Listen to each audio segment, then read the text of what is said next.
Waalaikumsalam warahmatullahi wabarakatuh. Selamat pagi semuanya. Jadi ini pertemuan kedua dari saya. Kalau kemarin saya membahas tentang mamalia secara umum, mungkin yang hari ini untuk mamalia laut. Kalau misalnya waktunya tidak cukup, nanti saya share untuk PPT mamalia yang ada di terestrial atau darat. Saya ini lagi sebenarnya tadi Mas Raffi WA saya tanya tentang kedireka, jadi saya malah tergelitik untuk promosi ya. Kebetulan saya masuk ke kelas ini sudah di bulan akhir Mei.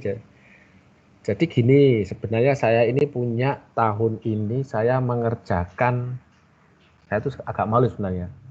Jadi saya ikut beberapa proposal, ternyata alhamdulillah proposal ya saya itu banyak yang lolos ya. Saya yang sudah jelas fix disetujui dan ada dapat hibah, ada 7 proposal saya.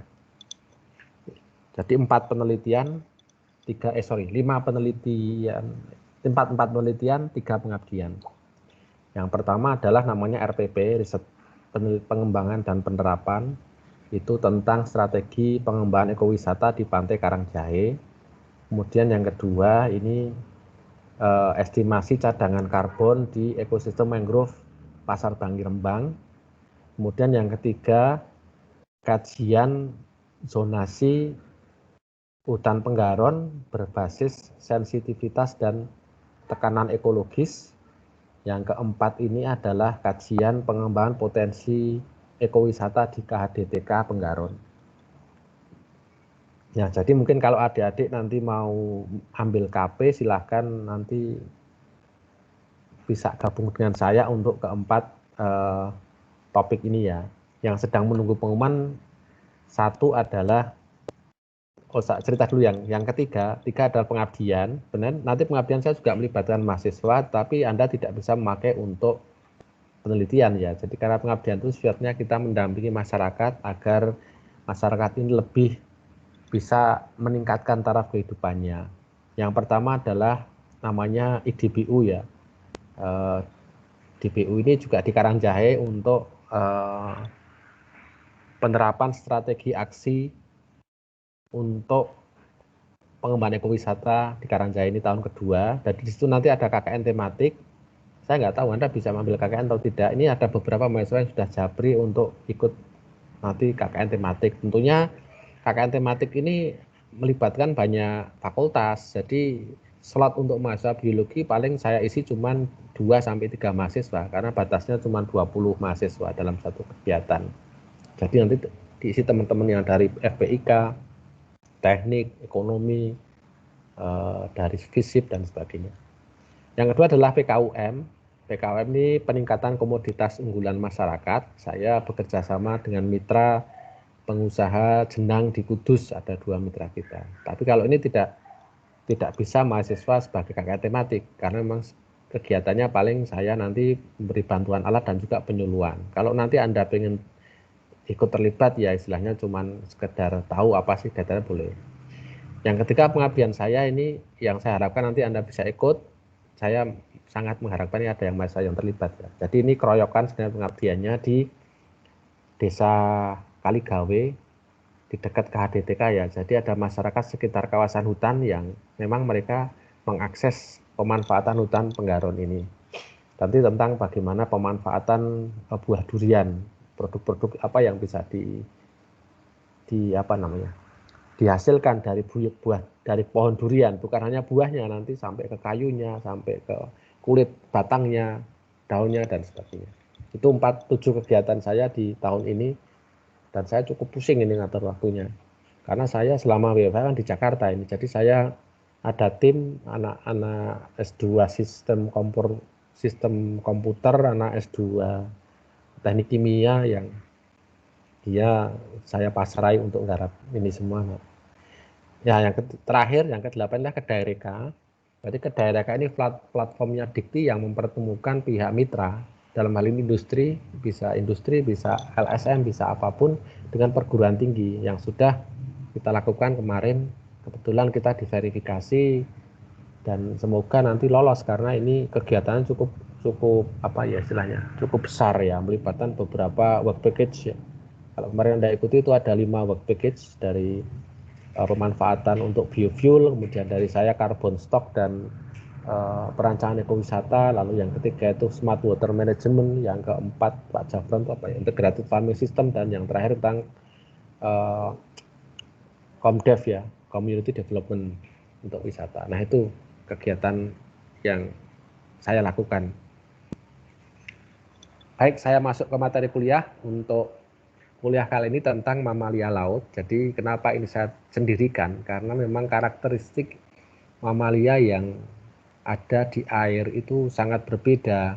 Karena dia sudah mengalami beberapa bentuk adaptasi, terutama adaptasi morfologi dan adaptasi fisiologi. Jadi kalau secara adaptasi morfologi yaitu bentuk morfologinya dia berubah menyesuaikan untuk kehidupan laut. Anda tahu beberapa spesies laut mungkin ya. Tentunya untuk bisa tinggal di laut, mereka harus mempunyai bentuk tubuh yang apa ya istilahnya? Seperti torpedo ya. Artinya mengurangi gesekan antara tubuh dengan air laut sehingga pergerakannya menjadi lebih mudah dan tidak membuang banyak energi. Nah, untuk mamalia laut ini kita bedakan menjadi 2 juga, yang memang 100% dia hidupnya di air dan yang masih semi ya, sebagian di air, sebagian di darat. Kalau kita lihat ada beberapa bentuk perubahan morfologi ya, misalnya ekstremitas anterior atau alat gerak depan ya. Mungkin ini pada kelompok Sirenidae atau dugong, atau sering dikenal sapi laut karena dia memang makan apa ini, rumput laut, bukan rumput laut, sorry, padang lamun. Jadi Anda harusnya bisa bedakan yang namanya seaweed dan seagrass ya. Kalau seaweed itu rumput laut ya, ada Eusema cottoni, Gracilaria. Kalau gampangnya yang sering Anda lihat dijual sebagai es itu loh, es rumput laut itu adalah rumput laut, seaweed. Kalau seagrass itu padang lamun, seperti alang-alang yang memang dia tumbuhnya di sedimen. Kalau rumput laut kan dia mengambang di air, tidak di sedimen.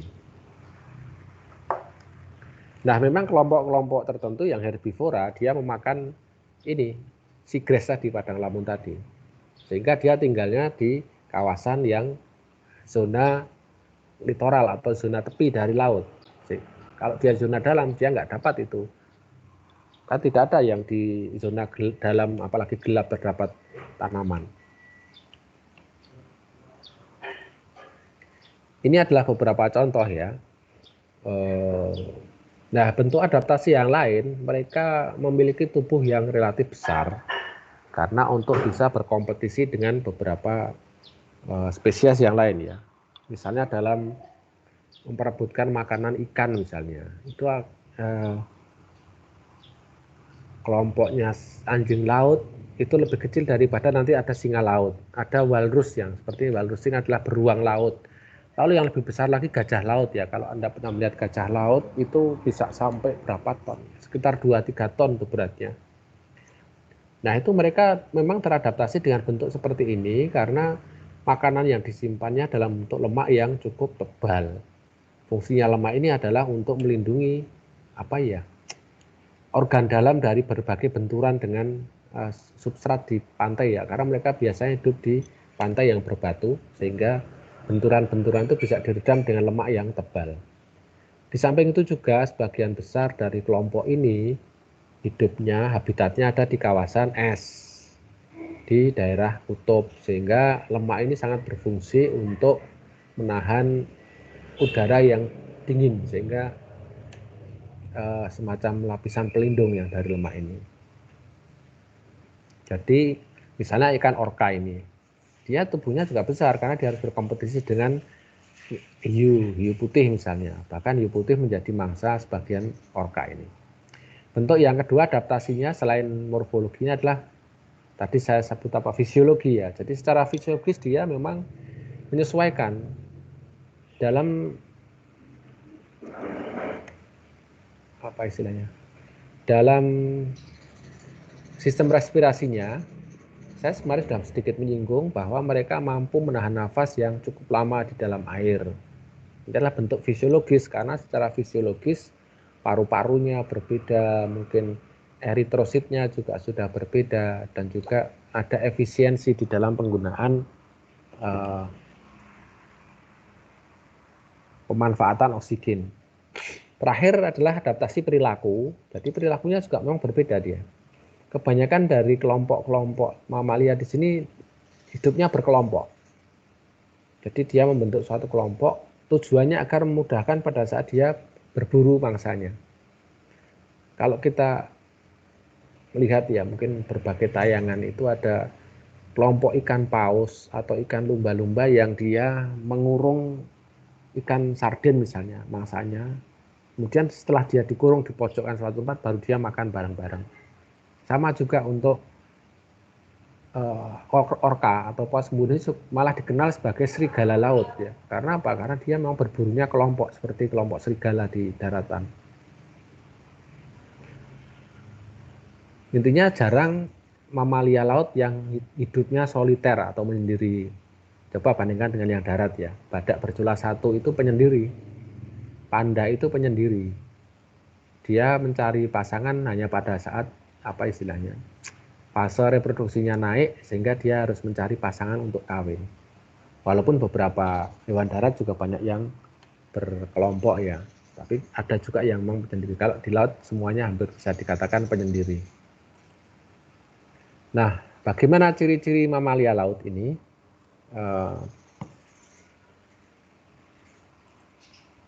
Secara umum tubuhnya tertutup rambut ya. Walaupun rambut ini pada sebagian spesies hanya ditemukan pada bagian-bagian tertentu saja ya. Anda bedakan saja sekarang. Misalnya seekor anjing laut dengan ikan lumba-lumba. Ikan lumba-lumba bisa dikatakan secara apa ya? Secara kasat mata kelihatan tidak ada bulunya. Padahal itu masih ada bulu yang tertinggal di daerah kepalanya ya. Memiliki kelenjar mamae jelas ya, syarat dimasukkan ke dalam kelas mamalia dia harus mempunyai kelenjar mamae. Ada yang tidak mempunyai kantung amniotik, jadi tidak mempunyai amnion di dalam uterusnya. Kemudian tubuhnya endoterm, artinya suhu tubuhnya tidak terpengaruh lingkungan, bernafas melalui paru-paru jelas. Nah, mempunyai cuping telinga. Mungkin kita perlu mencermati pada kelompok-kelompok yang sudah 100% tinggalnya di air ya. Lumba-lumba, ikan paus, apakah dia masih mempunyai cuping telinga? Kita bisa melihat kalau ada spesimennya bisa lihat secara detail. Gigi umumnya terbagi atas 4 tipe ya. Jadi ciri mamalia dia punya 4 tipe gigi yaitu incisivus, caninus, premolar, dan molar. Tetapi ada beberapa kelompok yang mungkin yang dominan adalah gigi-gigi tertentu. Jadi kelompoknya orca itu mungkin yang dominan adalah gigi caninusnya. Ciri khususnya dia memiliki kelenjar bau dan kelenjar pipi. Kemudian kelenjar bau ini sangat bermanfaat untuk kalau di darat ya, ini kalau di laut apa ya istilahnya mungkin untuk mencari pasangan ya.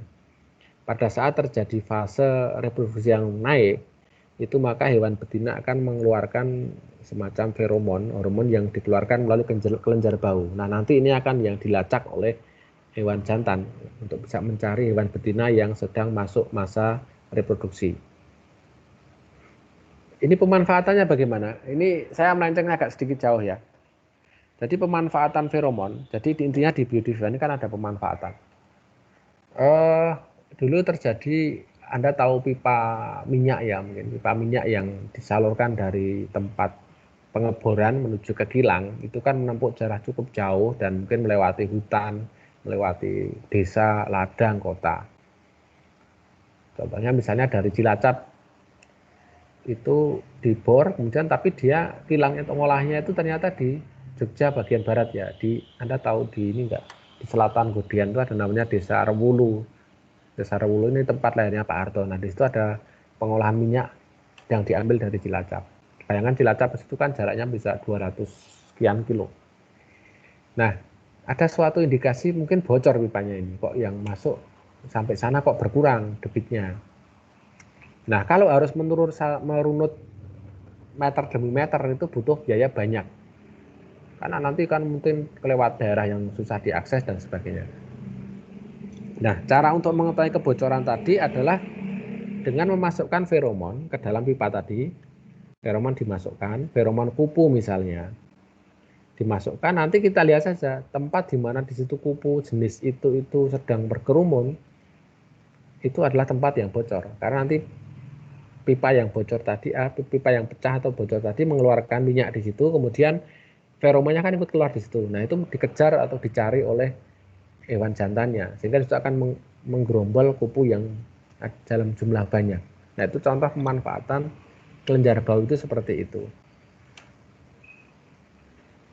Alat geraknya tetrapoda, kemudian anggota gerak depan dapat bermodifikasi. Sebenarnya bukan hanya depan, yang belakang pun kalau Anda lihat ikan lumba-lumba, ikan paus, itu sudah berubah menjadi alat untuk berenang.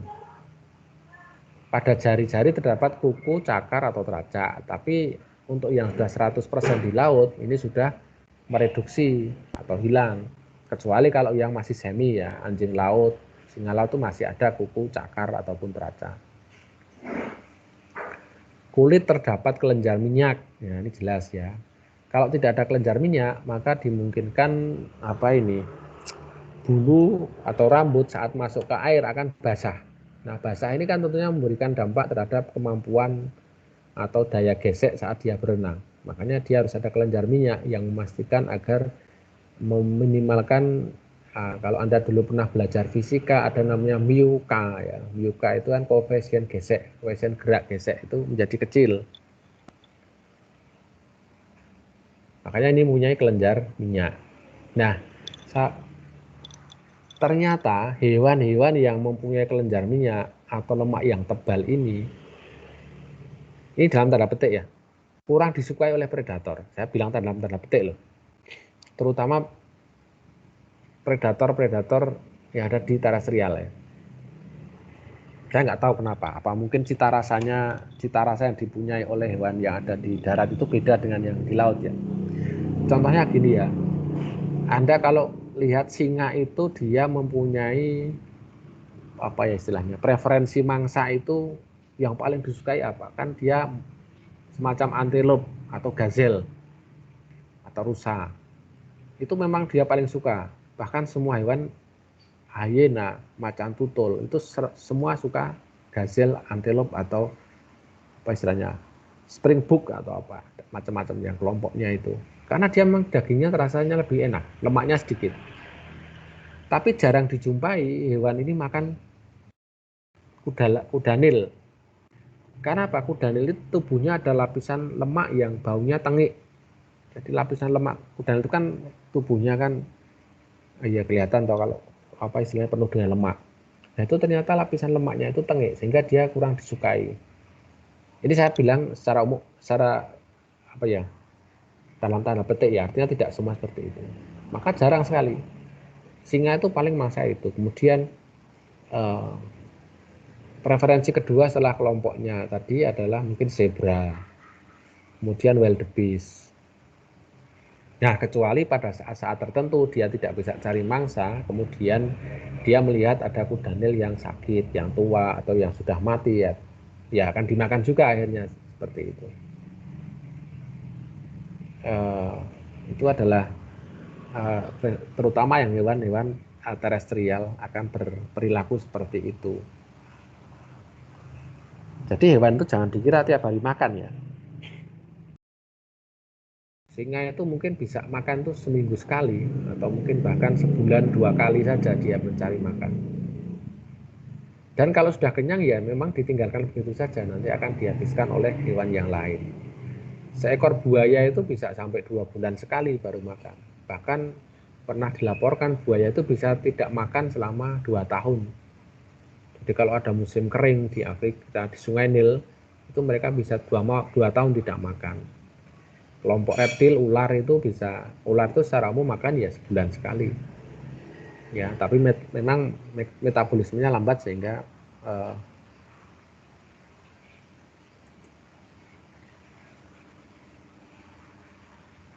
saya langsung ke sini saja. Untuk mamalia laut adalah mamalia yang bergantung pada samudra untuk bertahan hidup. Saat ini terdapat 128 spesies mamalia laut, ya. Jadi walaupun jumlah spesiesnya ini sedikit ya, saya katakan 128 itu relatif sedikit loh. Bayangkan dengan spesies insekta. Insekta itu kan kelas di dalam film Arthropoda. Jadi kalau Anda ingat ya, film Arthropoda itu ada 4 kelas.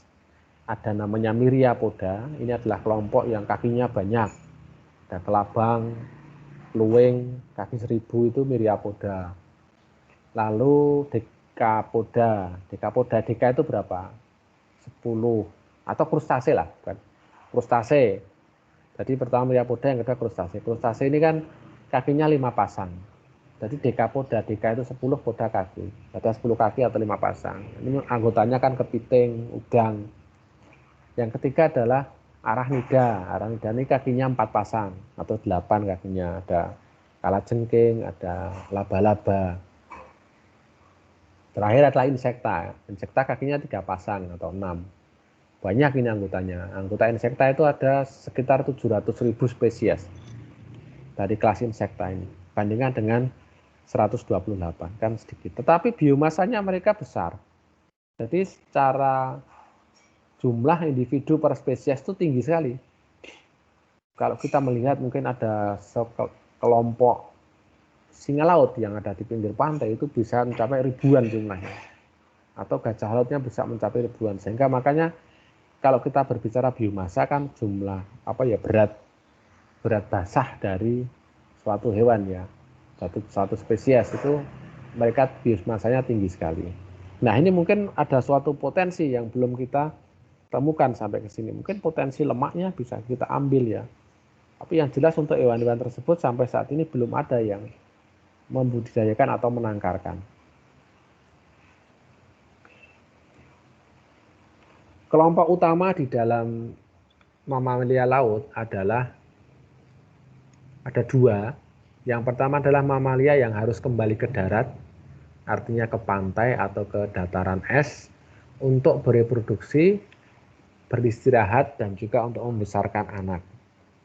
Contohnya dari kelompok Pinnipedia, ini anggotanya ada walrus atau beruang laut, kemudian anjing laut, dan juga karnivora. Karnivora ini mungkin 80% lah dia di darat ya, ada beruang kutub dan berang-berang laut.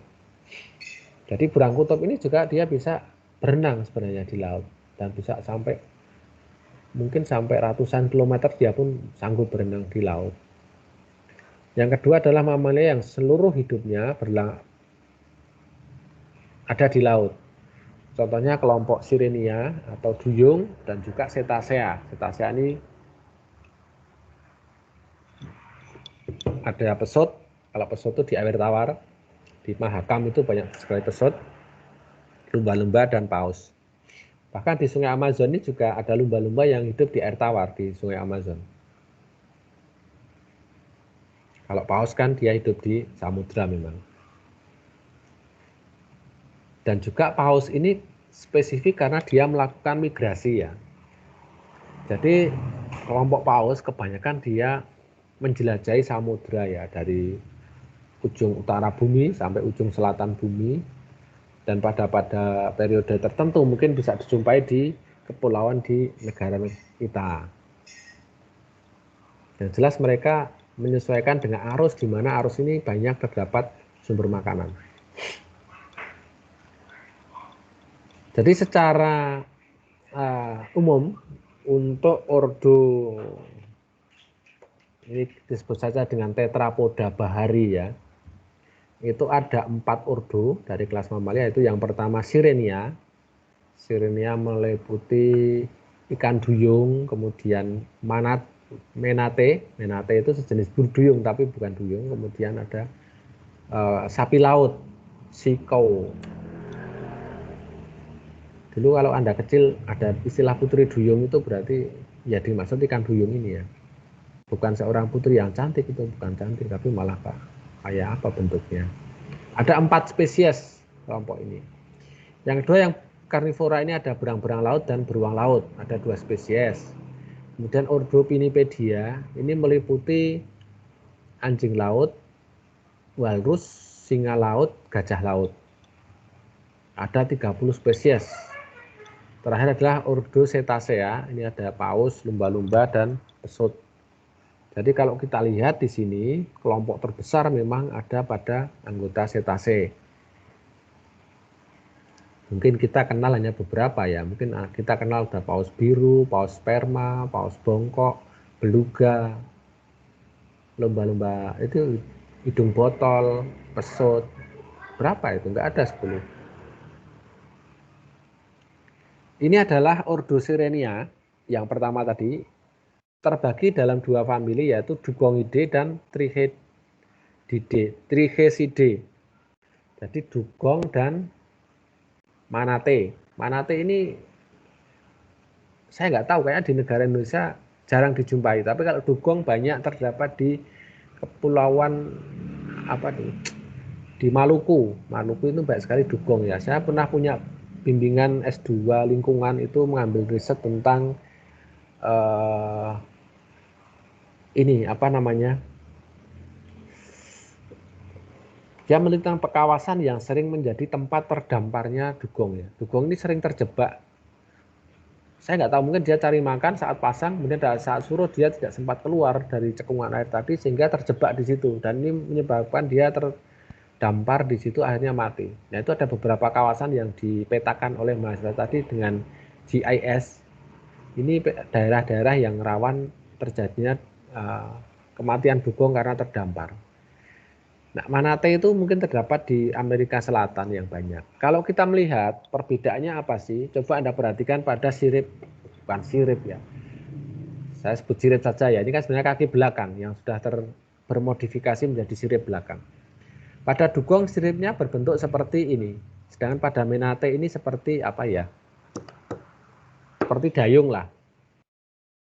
Perbedaan utamanya di sini. Tapi mungkin kalau dari jenis makanan mereka sama, makan herbivora atau makan rumput. Cuma yang membedakan adalah secara morfologi pada bagian ekstremitas posteriornya.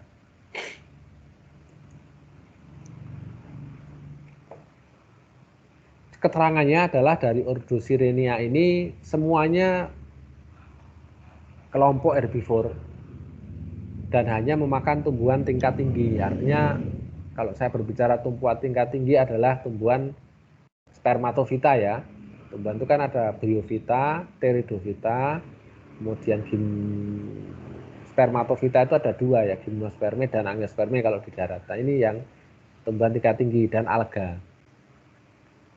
Nah ternyata dugong dan manate ini banyak diburu oleh manusia karena kulit dan dagingnya yang diambil ya. Ada suatu mitos berkhasiat untuk menyembuhkan penyakit. Cuman saya nggak tahu persis ini penyakit apa yang bisa ditemukan dengan minyak atau lemak. Ya jelas mereka memang menjadi sumber lemak bagi penduduk atau manusia ya. Perburuan di Lamarela itu yang di suku di NTT itu juga mereka mengambil ikan paus untuk minyak, sumber minyak yang dipakai untuk masak, untuk apa ini penerangan lampu dan juga dagingnya. Nah pada saat saya sedikit bergeser ya, orang-orang suku Lamarela ini kenapa kok masih bisa berburu dan tidak dilarang? Karena mereka hanya untuk pemenuhan kebutuhan primer saja. Berburu ikan paus kan paling setahun berapa kali. Artinya pengambilan ikan paus tadi tidak melebihi daya dukung dari ikan paus tadi sendiri. Artinya tidak akan menimbulkan ancaman bagi populasi paus tersebut. Nah, yang sering menjadi masalah adalah pada saat pengambilan ini sudah bergeser ke arah komersial, dijual di dalam bentuk produksi yang besar-besaran itu, maka itu yang menjadi ancaman bagi populasi suatu spesies. Dan hubungan mereka dengan ikan paus tadi sudah berjalan hampir 1000 tahun, tapi tidak ada masalah penurunan populasi pada hewan tersebut. Seluruh jenis Sirenia dilindungi dengan sangat ketat keberadaannya karena jumlahnya semakin lama semakin sedikit ya. Jadi ada beberapa tipikal hewan ini mempunyai tingkat reproduksi yang rendah. Memang ada jenis-jenis seperti itu. Nah, kalau di sisi lain ada suatu pengambilan yang berlebihan, maka ya ancaman kepunahan akan menghantui hewan tersebut.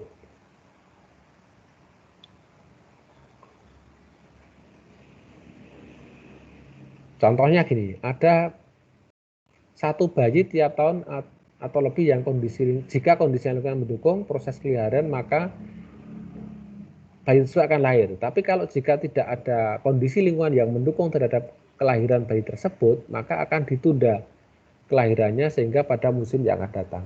Artinya sebenarnya si induk ini memastikan bahwa kondisi lingkungan, terutama pangan ya, pangan ini tersedia dalam jumlah besar sehingga nutrisi bagi anaknya akan terpenuhi karena nantinya akan memberikan produksi air susu yang melimpah sehingga nanti anaknya bisa terjamin kehidupannya. Cuman mekanisme untuk menunda kelahiran ini saya nggak tahu loh. Kalau pada manusia, kalau bayi telat 2 minggu saja itu sudah jadi masalah. Karena nanti lama-lama akan terjadi keracunan pada bayi tersebut. Karena ini amnionnya nanti akan istilahnya kan masa, kalau kata saya bilang mungkin ada masa kedaluarsanya itu sudah lewat. Tapi bagaimana di dalam kelompok Sirenia ini bisa menunda kelahiran, saya nggak tahu kalau ini. Nah, secara taksonomi maka seperti ini ya, bisa Anda lihat dari Kingdom Animalia, kemudian filmnya Chordata, kelas Mamalia, ordo Sirenia terbagi menjadi 2. Trichecidae tadi ya, atau Trichechus, kemudian Dugongidae. Trichechus ini menjadi 3. Ada Trichechus inonguis, Senegalensis, Manatus. Nah, ini Manatus yang jadi Manatea ini. Manate itu dari sini. Dugongidae menjadi dugong, dan Hydrodimatis gigas. Nah, ini kalau melihat namanya Hydrodimatis gigas ini berarti dia mempunyai ukuran yang raksasa karena giga itu kan besar ya. Nah, mungkin ordo-ordo ini ada beberapa spesies yang sudah punah ya. Mungkin loh, saya nggak tahu, tidak ada keterangan, mungkin ini punah. Lalu bagaimana distribusinya? Sebagian besar ada di perairan tropis. Kenapa seperti itu? Ya karena sinar matahari yang menyinari sepanjang tahun ini yang memastikan tadi padang lamun seregrass tadi tetap hidup. Kalau di kawasan subtropis atau di kutub, ya nggak ada itu seagrass di sana. Karena memang sinar matahari juga kurang intensitasnya. Kalau lihat keragaman tumbuhan di darat saja yang paling kaya tetap di tropis. Nah, kalau kita lihat seperti ini, maka yang kuning apa nih? Dugong ini banyak terdapat di perairan Indonesia.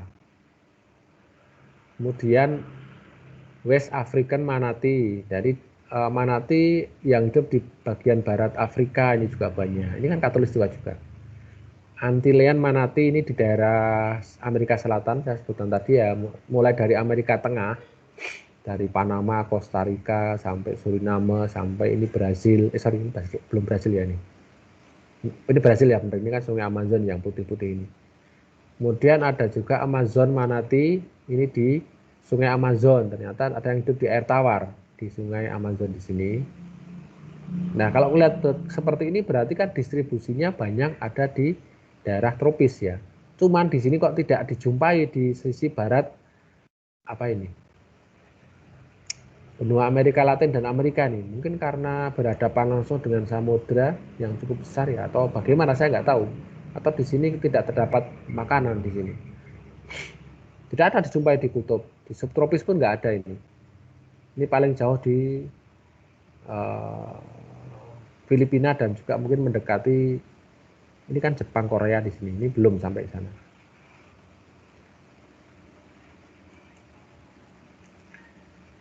Nah, ini distribusi geografisnya untuk dugong atau ikan duyung ini ada di pantai timur Afrika, Laut Merah, Asia kecuali Jepang dan Cina. Australia, statusnya jelas dilindungi. Nah, ternyata yang Hydrodamalis gigas tadi sudah punah. Adanya di Laut Bering. Lah, ini malah aneh. Berarti di Laut Bering itu di agak ke utara. Disebut dengan Steller Seacow atau sapi laut. Ini karena mungkin ya bentuknya yang ukuran yang besar sehingga membutuhkan sumber daya yang lebih, maka dia berpotensi untuk mengalami kepunahan lebih dulu ya. Jadi kebanyakan hewan-hewan yang berukuran besar itu dia memang ya tadi, kalau tidak memiliki strategi survival yang bagus, maka dia terancam punah.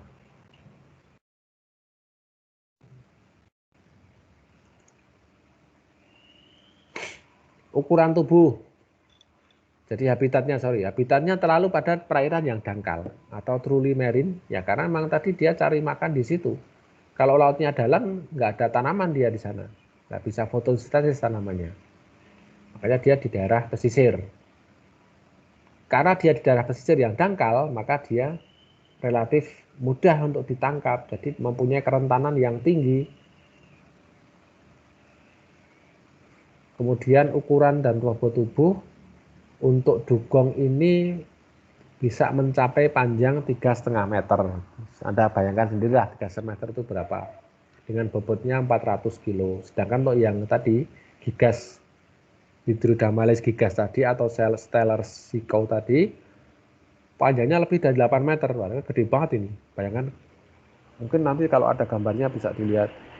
Beratnya bisa sampai 5 ton. Nah, 5 ton itu harus butuh berapa? Gajah itu yang beratnya 3-4 ton itu sehari butuh berapa? Apa itu? Kilogram dedaunan untuk dimakan. Dugong ini mampu menyelam selama 1 hingga 2 menit pada kedalaman kurang dari 20 meter. Ya, artinya dia harus relatif lebih sering muncul ke permukaan. Nah, ini yang menyebabkan kerentanan juga. Karena lebih sering muncul di permukaan sehingga dia lebih mudah untuk diburu. Dan yang jelas di Stellers ini mungkin dari dua kelompok ini daya reproduksinya juga rendah. Tadi yang diterangkan di depan sehingga memang rentan pada kepunahan. Ini contoh dugong-dugong seperti ini. Nah, ini masih dijumpai rambut ya di sisi pipi ya. Pipi cik ini ada rambut di sini biasanya. Dan dia ekstremitas posterior itu menyatu menjadi sebuah bentuk sirip.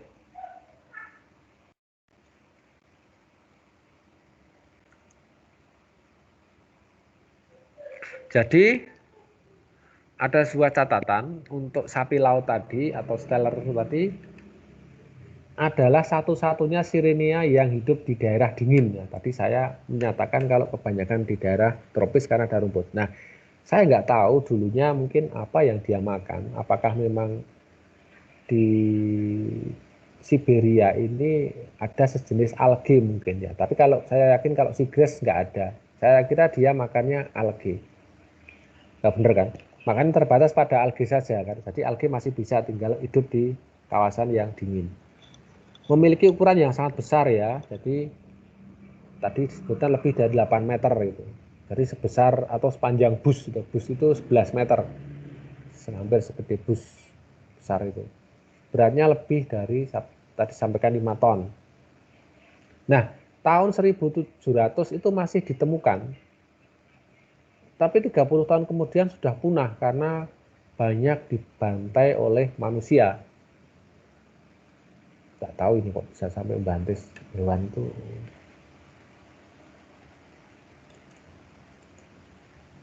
Ini adalah fosil yang ditemukan dari kelompok Hydrodamalis gigas tadi.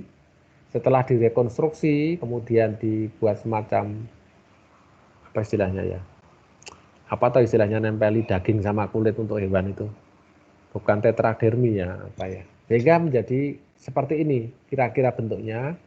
Kalau saya kira 1700 masih bisa lah dideskripsikan. Wong yang dinosaurus yang sudah jutaan tahun yang lalu saja masih bisa direkonstruksi. Dibandingkan dengan tinggi manusia adalah seperti ini ya. Jadi panjangnya segini, gedenya segini.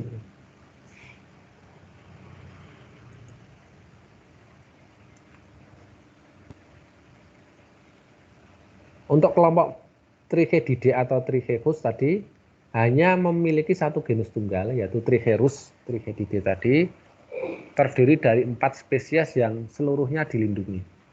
Ini ada tadi kelompok manatee tadi yang terdapat di wilayah pesisir Amerika Serikat, mana tadi? Amerika Tengah ya, kemudian Amerika Selatan, dan juga di Afrika Barat tadi. Kita lihat di sini. Mana tadi? Nah ini. Jadi manatee ditemukan di sini ya. Amazonian manatee, Antillean manatee di sini, pink yang pink ini. Florida manatee di sini, di Amerika, di Florida. Kemudian hijau tadi West African manatee di sini. Kalau ini kan sudah dugong, ini berarti dugong mulai dari pantai timur Afrika, kemudian semenanjung Arab, pantai selatan India, Sri Lanka, Thailand. Banyak sekali persebarannya, paling luas adalah yang spesies dugong. Jadi kalau kita melihat seperti ini, dugong ini hanya satu spesies yang, tapi dia populasinya cukup besar dan persebarannya cukup luas.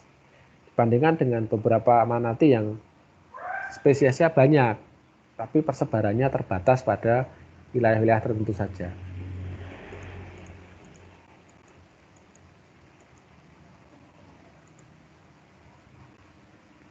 Tempat tinggalnya ada di wilayah pesisir yang dangkal, ya sama seperti tadi, ya karena habitatnya dia cari makan di situ, ya tinggalnya di situ.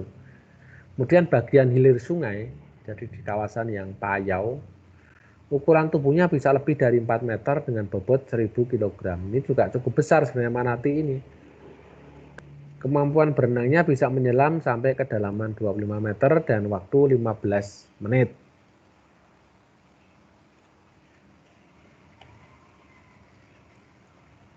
Ini contoh spesies manatee atau tigedé. Coba Anda lihat ini. Di bagian pipi ini masih ada kelihatan bulu-bulu ya.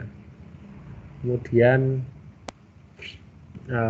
ukuran tubuhnya cukup apa namanya ya berlemak lah. Jadi kelompok-kelompok mamalia laut ini kebanyakan mempunyai lapisan lemak yang tebal. Lalu ordo karnivora ini ada 2 jenis, yaitu yang pertama berang-berang laut ya. Jadi jangan dikira berang-berang itu hanya yang ada di air tawar, di sungai. Kalau yang ada di sungai berang-berang tadi dia mempunyai perilaku bisa ini apa istilahnya, menggerogoti kayu, pohon sehingga nanti tumbang, kemudian dibuat semacam bendungan untuk apa ya istilah sebagai tempat tinggal mereka, bendungan ini, karena akan terkumpul ikan-ikan di situ dan dia bisa, kalau saya sebut memanen lah, memanen tiap. Tapi berang-berang yang ada di laut ini dia tidak membuat sarang atau rumah. Dia murni predator yang mengejar mangsanya di air. Nama latinnya adalah Enhydra lutris. Jadi kalau dia sedang ada di tanah, di daratan, ya dia seperti ini bentuknya. Karakteristiknya beberapa mamalia pemakan ikan itu biasanya bentuknya ramping panjang. Karena dia harus mempunyai gerakan yang luas di air, sehingga panjangnya ini membuat dia bisa luas untuk mengejar ikan. Anda kalau tahu lingsang ya, lingsang kan beda dengan berang-berang. Lingsang ini pemakan ikan juga, dia biasanya tinggal di pinggir-pinggir sungai. Itu juga panjang seperti musang lah bentuknya. Dan dia kalau perilakunya si berang-berang ini sering beristirahat dengan cara apa ya istilahnya, tiduran terlentang di air seperti ini. Yang kedua adalah Ursus maritimus atau beruang kutub. Ini kenapa disebut masukkan ke dalam mamalia laut? Karena memang dia tinggalnya di pinggir pantai kebanyakan. Dan juga bahkan di atas laut yang membeku. Jadi ini bisa berburu kalau kawasan yang dia tinggali itu berupa es. Kalau di situ nanti esnya mencair, hanya berupa air dan pantai saja, dia akan kesulitan untuk berburu. Karena mangsa yang mereka makan biasanya adalah anjing laut. Nah, anjing laut itu kalau darahnya berupa es begini, maka dia akan menyelam di bawah es. Nah, karena dia mamalia, setiap saat dia harus muncul untuk mengambil udara. Nah, dia mengambil udara pada beberapa lubang yang ada di sini. Nah, lubang tadi ditunggui oleh si beruang kutub. Saat muncul anjing laut menghirup napas, dia bisa merekamnya. Kalau semuanya berupa air, maka anjing laut yang ada di pantai saat melihat kedatangan beruang kutub dari jauh sudah bubar lari semua ke laut, sehingga akan sangat mustahil walaupun dia bisa berenang si beruang kutub ini untuk bisa mengejar anjing laut. Makanya adanya global warming atau pemanasan global yang nanti kalau tidak dihentikan menyebabkan lapisan es di Greenland ya, kutub utara ini menjadi semakin menyusut, maka habitat beruang kutub ini akan semakin menyempit, yang nantinya akan menyebabkan ya populasi akan menurun karena tidak bisa makan, tidak bisa tinggal di situ. Kalau panas dia tidak lagi, adaptasinya kan sudah teradaptasi untuk suhu dingin. Kalau suhunya panas dia akan mengalami metabolisme yang berubah sehingga mungkin akan menyebabkan populasinya menyusut dan tidak sangat mungkin akan terjadi kepunahan pada si beruang kutub ini. Yang ketiga adalah Ordo Pinnipedia, yaitu ordo tadi ya, kelompoknya anjing laut tadi, terdiri dari 3 famili yaitu Phocidae, Otariidae, dan Odobenidae. Phocidae adalah true seals atau anjing laut sejati. Secara morfologi beda nanti dengan anjing laut yang berbulu.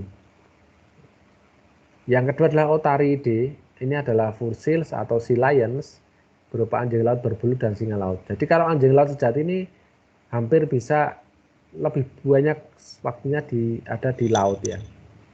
Kalau dia di daratan biasa dia tinggal di pulau-pulau es ya, es yang mengapung itu dia tinggal di situ. Tapi kalau anjing laut yang berbulu, Otariidae ini bulunya kelihatan tebal dan juga dia banyak di pantai, bukan di pulau es. Dan Odobenidae itu berupa walrus. Sedangkan makanan dari Pinnidae ini adalah ikan ya. Jadi ikan-ikan di laut yang berukuran kecil itu menjadi mangsa mereka.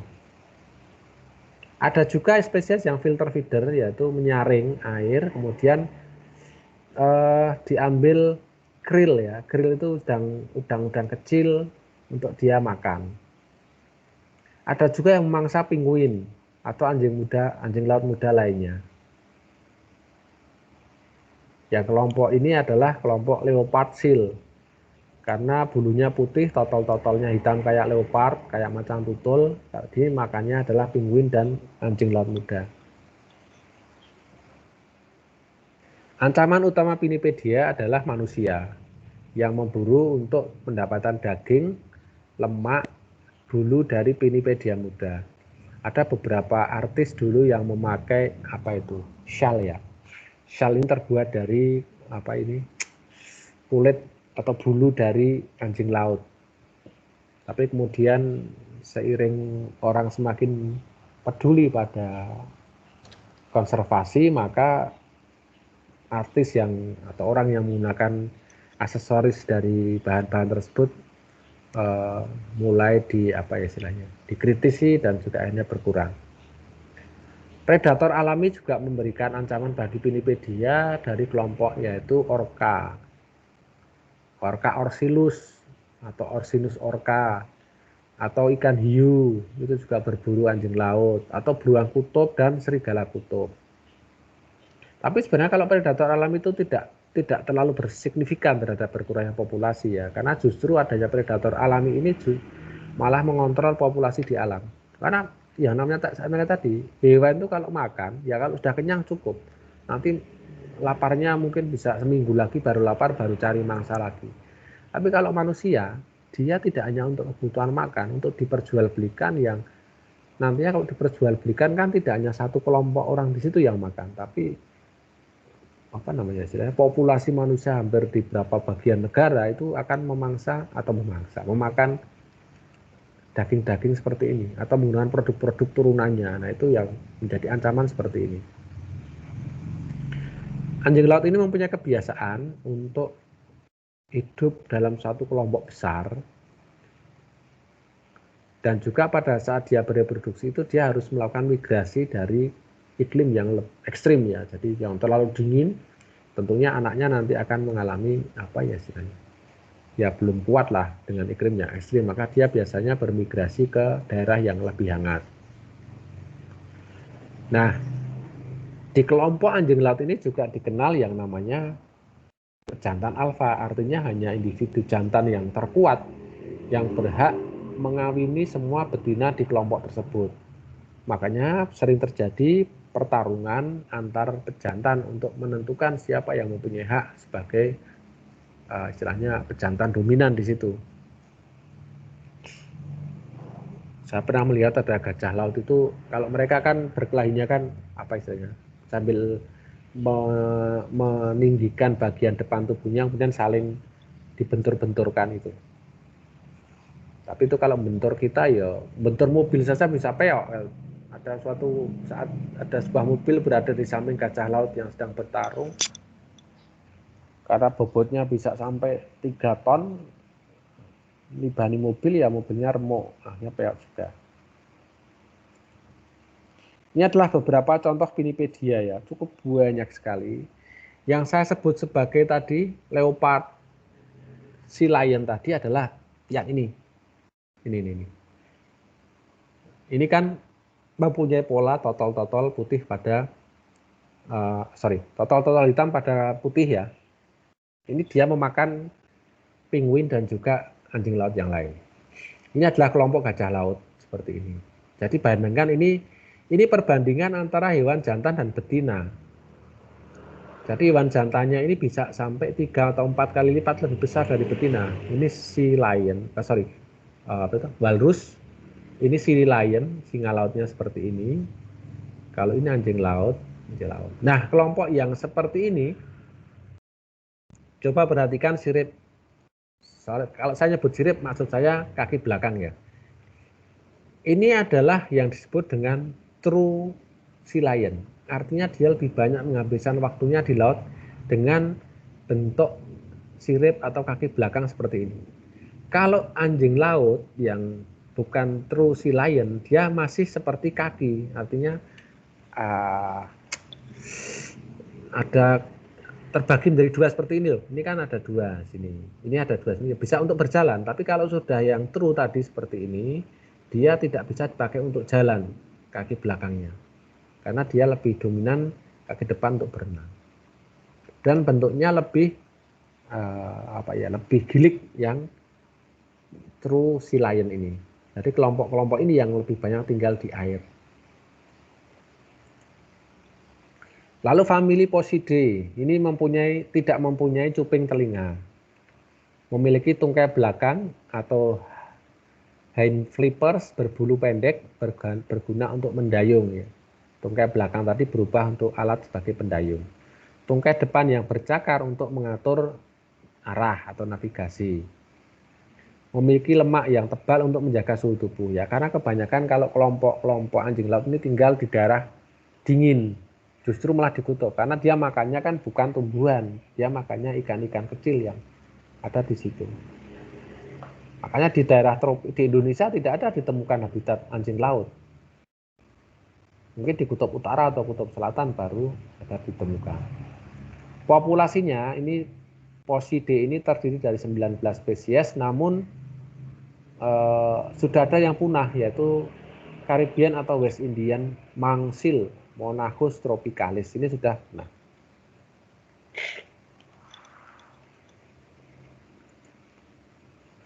Nah, ini contoh famili Posidae ya, seperti ini. Lalu famili Otaridae ini mempunyai cuping telinga yang kecil, tungkai depannya panjang dan tidak berbulu untuk berenang. Tungkai belakang ini sebagai alat untuk navigasi, untuk mengatur arah atau kemudi lah di laut. dan tungkai belakang dapat dilipat agar menopang berat tubuh saat berjalan di darat. Yang tadi disebutkan, kakinya belakang bisa dipakai untuk berjalan juga. Bulunya sangat diburu oleh manusia.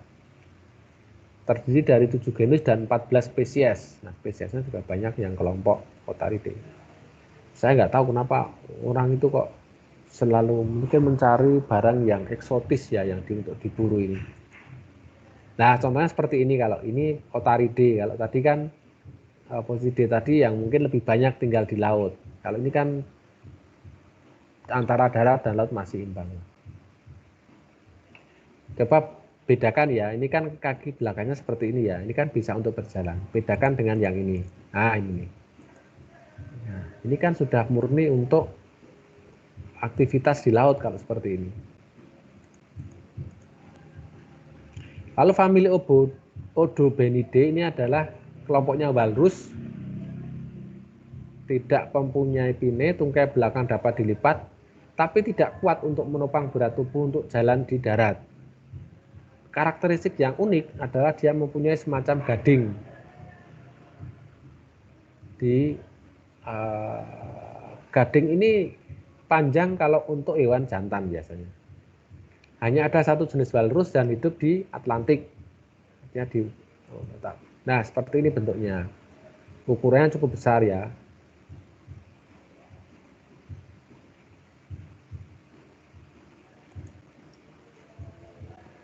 Kemudian Ordo Cetacea ini adalah kelompoknya ikan paus, di mana terdiri dari 3 subordo, yaitu Mysticeti atau paus balin, kemudian Odontoceti. Kalau odonto berarti gigi dia, odon itu kan gigi, berarti paus yang bergerigi, dan Archaeoceti yaitu paus purba. Ini sudah punah. Kalau kelompoknya Ordo Cetaceae itu maka semuanya atau seluruh hidupnya dihabiskan di laut atau di air. Bahkan di Tengarai mereka adalah kelompok mamalia yang paling cerdas, kelompok Cetaceae ini. Ya, mereka bisa melakukan komunikasi, bisa melakukan apa istilahnya ya, berkoordinasi ya. Contohnya serigala laut atau anjing. Paus pembunuh tadi kalau berburu dia punya strategi secara berkelompok untuk mendapatkan buruannya. Banyak itu. Saya pernah melihat dia menciptakan sebuah gelombang karena ada beberapa anjing laut yang ada di pulau es. Mau digapai tidak bisa kalau diciptakan suatu gelombang sehingga es tadi akan terbalik. Nah, itu bisa mereka makan. Bahkan mereka ada yang nekat sampai ke pesisir dengan memanfaatkan gelombang pasang. Itu juga ada. Nah, kelompok ini juga rentan terhadap kepunahan dan diawasi secara ketat oleh pengawasan internasional. Karena ada beberapa jenis yang belum didata, makanya kalau sampai punah sebelum ada datanya kan merupakan suatu kerugian yang luar biasa pada biodiversitas. Habitatnya di seluruh laut di dunia, bayangkan laut di dunia itu luas sekali loh. Tidak ada orang yang mampu mengeksplorasi laut seluas itu ya. Dan sampai kedalaman yang pernah sampai ke kedalaman ada ya berapa 5.000 meter itu masih ada ditemukan jenis paus di sana. Padahal kapal Nanggala kemarin itu terdampar di kedalaman 800 meter, itu sudah hancur karena tekanan air ya. Jadi sampai 5.000 loh. Berapa berarti? 6 kali lipatnya tuh kedalamannya. Karena alat artificial intelligence robot laut pun baru sampai kedalaman 6.000 meter. Padahal beberapa palung itu sampai 10.000 meter. Kita belum bisa sampai ke sana. Ada juga yang terdapat di sungai atau tawar, yaitu pesut Odontoceti ya. Ini kita beruntung kita punya ini. Di Kalimantan itu ada Sungai Mahakam, di situ ada pesut Mahakam. Di Amazon juga ada dijumpai anggota sejenis lumba-lumba yang ada di Sungai Amazon. Populasinya ini ada 13 famili, 40 genus dan 79 spesies. Ini paling besar jumlah anggota dari Ordo Cetacea ini. Contohnya seperti ini. Waduh, saya nggak bisa baca, nggak kelihatan ini. Nah, ini saya nggak bisa baca, nanti baca sendiri ya, nggak kelihatan saya, kecil banget. Kalau kita melihat ada blue whale, ini paus biru ini yang paling besar, ini bisa sampai 35 meter panjangnya, bobotnya bisa 80 ton. Kalau dibandingkan gajah Afrika yang gede banget, sekarang hewan terbesar di darat kan gajah Afrika itu, tingginya 4 meter, beratnya bisa 5 ton. Nah ini sebegini Pak perbandingannya. Bandingkan dengan apa ini? Lumba-lumba ya? Atau apa ini ya? Nggak kelihatan.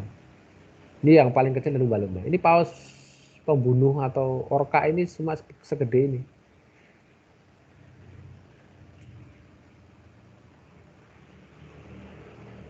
Nggak kelihatan. Ini ada beberapa hewan paus yang memang pemakan daging atau karnivora ya.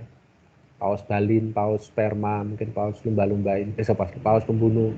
Tapi kalau paus biru ini dia bukan karnivora, dia filter feeder dengan menyaring air untuk mengambil krill ya. Padahal yang diambil dalam sehari bisa apa ini? Ya jumlahnya sudah ton ini yang dia makan tiap harinya ini. Oh, grey whale ini apa?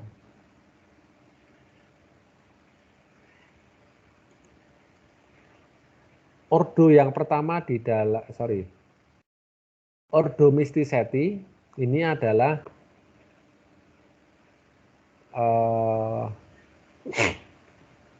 paus yang berukuran 7 meter saat dilahirkan ya. Ini mungkin paus biru ya. Paus biru itu kalau dilahirkan saya sudah 7 meter panjangnya pas bayinya. Kalau besar bisa sampai 33,5. Bobotnya bisa 160 ton yang nama latinnya adalah Balaenoptera musculus. Mempunyai blowhole atau lubang hidung yang ada di bagian kepala. Jadi bentuk adaptasi morfologinya karena dia memang 100% hidup di laut, maka lubang hidungnya tidak lagi pada ujung atau bagian depan dari kepala. Tadi kalau anjing laut kan masih di bagian depan kepala. Kalau ini sudah tidak di situ karena dia harus 100% di air sehingga di bagian punggung justru, di bagian atas kepalanya untuk menghirup udara dan juga menyemburkan air. Rangka simetris, rahang atas dan bawah tidak berhubungan, dan makanan adalah plankton, krill, dan cephalopoda kecil ya. Kelompoknya cephalopoda ini ya cumi-cumi, mungkin gurita atau ikan sotong. Nah, ciri khususnya dia bisa berkomunikasi dengan suara yang cukup keras. Bahkan kelompoknya paus bungkuk atau Megaptera nova engli mampu mengeluarkan bunyi yang sangat kompleks. Jadi kompleksitas suara yang dihasilkan itu menunjukkan tingkat inteligensia dari suatu spesies ya. Manusia itu kan ngomongnya banyak sekali, ragam kata yang dikeluarkan. Belum lagi antar bahasa, antar bangsa itu sudah sangat beragam sekali. Ordo Mysticeti tidak punya gigi, tapi mereka mempunyai piringan yang bergerigi untuk menyaring makanan dari laut. Jadi semacam rumbai-rumbai untuk menyaring tadi. Anggotanya, familinya adalah Balenidae tadi ya kan, paus biru, kemudian Neobalenidae, Balaenopteridae, dan Escherichthyidae. Ini contoh atau gambar secara morfologi Ordo Mysticeti. Ini adalah bentuk saringan krill tadi, kemudian ini adalah ekstremitas anterior yang berubah menjadi sirip. Ini apa sih keterangannya, nggak kelihatan semua. Nah, nanti dibaca sendirilah ini apa ini, saya nggak kelihatan.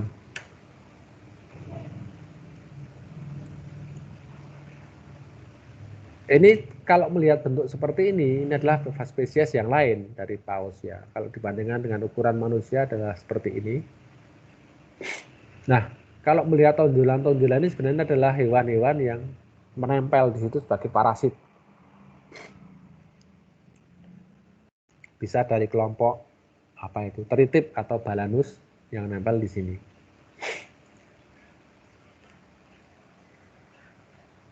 Ordo Odontoceti ini dia tidak memiliki, salah ini. Jadi Odontoceti ini dia justru memiliki gigi ya antara 2 sampai 260 buah. Simetris bilateral, asimetris ya bentuk rangkanya. Kemudian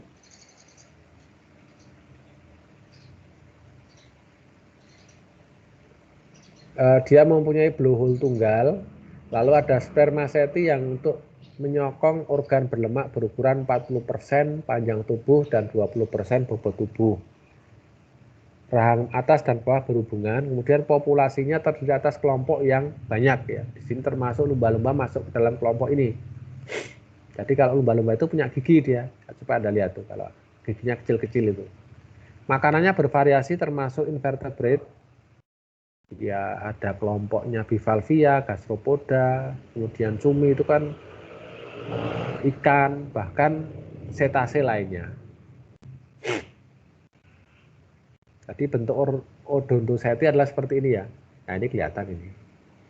Ini tadi yang disebut dengan melon tadi di sini, bagian yang menonjol ini yang berfungsi untuk apa echolocation tadi. Rostrum itu hidung, pinna pectoral itu sirip dada ya, walaupun ini sebenarnya kan alat gerak depan.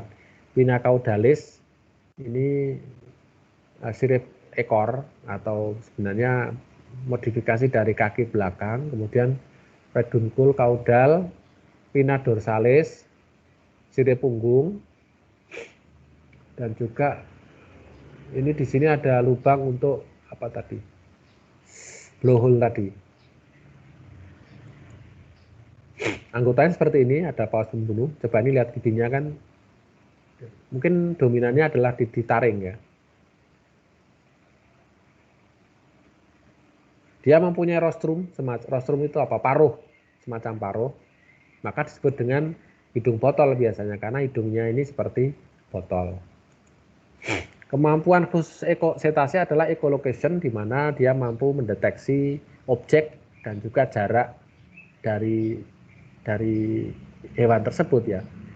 Sekaligus tahu apakah objek tadi itu mangsa atau predator atau benda lain, benda mati misalnya, yang didasarkan pada apa namanya input atau output yang dikeluarkan berupa gelombang suara dan input yang masuk yang nanti ditangkap oleh organ yang mampu menganalisis secara detail objek tersebut apa.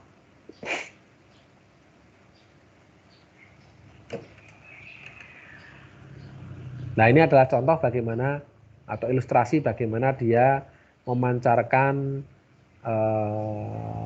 apa namanya ini sinyal ya atau suara yang frekuensi cukup tinggi mengenai suatu objek atau hewan lah, dipantulkan kembali diterima oleh melon tadi yang berfungsi untuk menganalisis. Melon tadi berhubungan dengan otak sehingga nanti bisa menganalisis apakah objek tadi mangsa atau predator.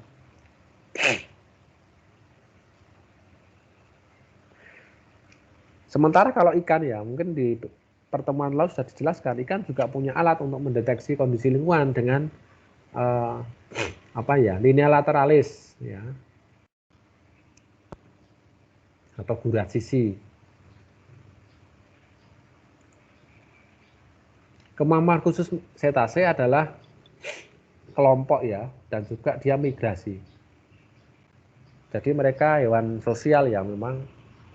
Coba kalau lihat di laut ya, kalau pernah Anda, saya pernah ke Pulau Kiluan namanya, saya pernah di sebelah Lampung itu ada Pulau Kiluan, ada kalau pagi hari itu banyak sekali lumba-lumba yang satu kelompok itu mengikuti kapal kita yang sedang berjalan. Nah, kelompok ini keuntungan lain juga menjaga keselamatan, terutama pada hewan-hewan muda dari predator. Padahal predatornya juga temannya sendiri, yaitu orca atau ikan hiu. Jadi mereka melakukan migrasi pod ya. Kelompok itu kalau bahasa Inggris macam-macam ya. Ada pod, ada herd, ada apa lagi ya. Kalau biasanya kalau kayak wildebeest, zebra itu herd. Kalau ikan kan pod. Jadi mereka migrasi ke daerah yang lebih hangat untuk bereproduksi. Kemudian setelah anaknya cukup kuat, diajak kembali lagi ke kutub untuk membesarkan bayi tadi.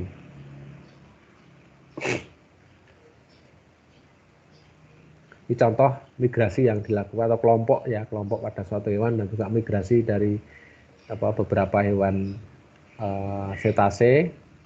Reproduksinya dengan cara melahirkan. Jadi melahirkannya ya di laut. Kemudian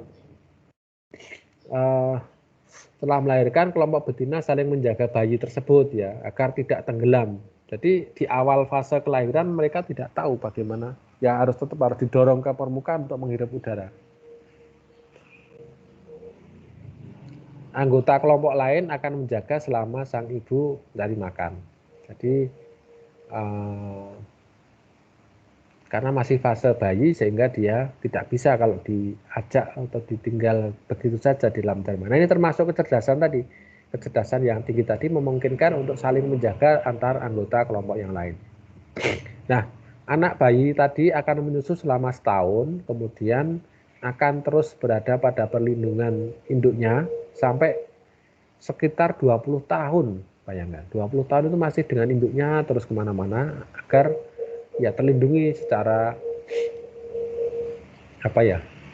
secara aman, tidak dimakan oleh predator yang lain sampai dia cukup dewasa secara seksual.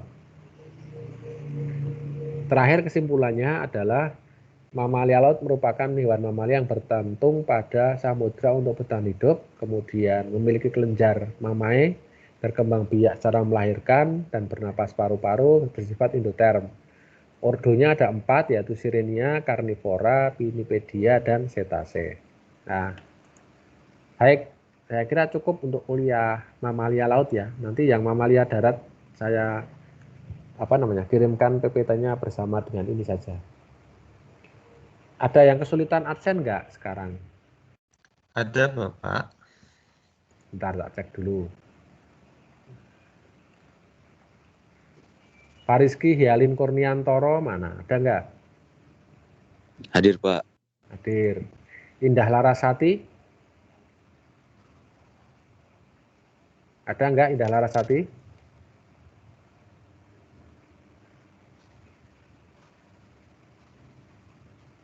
Loh, ini gimana sih kok ada yang sudah 12? Oh, ini dulu memang nggak berangkat ya ini. Devi Raj Anjeli, ada nggak? Ini biasa Devi ini sering kesulitan absen, soalnya saya sampai hafal namanya. Mbak Devi ada nggak?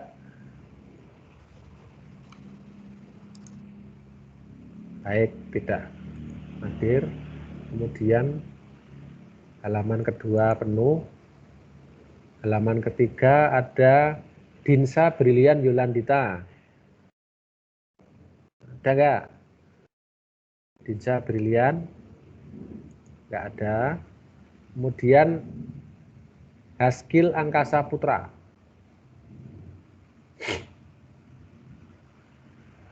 Haskil nggak ada. Lalu Abdullah Zidan tadi ada nggak ya? Abdullah Zidan Hakoni. Hadir, Pak.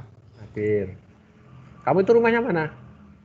Saya Pedurungan, Pak. Oh, lah kok nggak bisa absen? Kenapa? Tak kira di Tadi pelosok. kan mulainya jam lebih 20 menit, itu saya lupa kalau ada absen. Oh, sorry, saya tadi bukanya jam 10 lebih 2 atau 3 memang. Iya, saya lupa di situ. Maaf ya, Pak. Terima kasih, Pak. Yo, mumpung lebaran tak maafkan kamu. Dita Nur Afifah Ariana. Dita Nur Afifah. El Bibia Izul Penida. Hadir, Bapak. Hadir. Rumahmu Nusa Penida, Bo? Enggak toh, Mbak? Bukan. Kok Penida? Ini jadi ingat Ordo Pinnipedia tadi, kok mirip-mirip sama Pinnipedia. Selrina. Terakhir, oh sudah. Hadir, Pak. Ada, sorry. Baik, yang saya sebut tadi nggak hadir ya? Ada berapa ini? 5 orang mahasiswa yang nggak hadir. Sebelum saya tutup, ada pertanyaan, Mas, Mbak?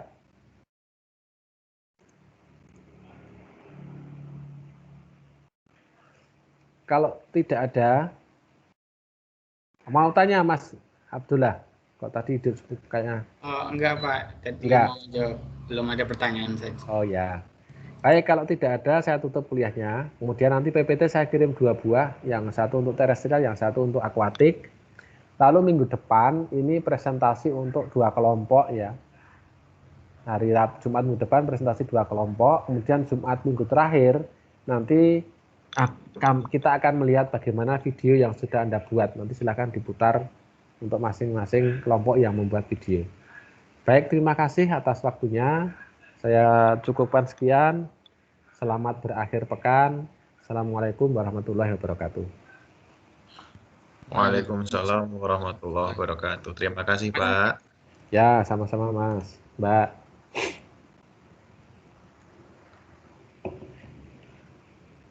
Sebentar saya.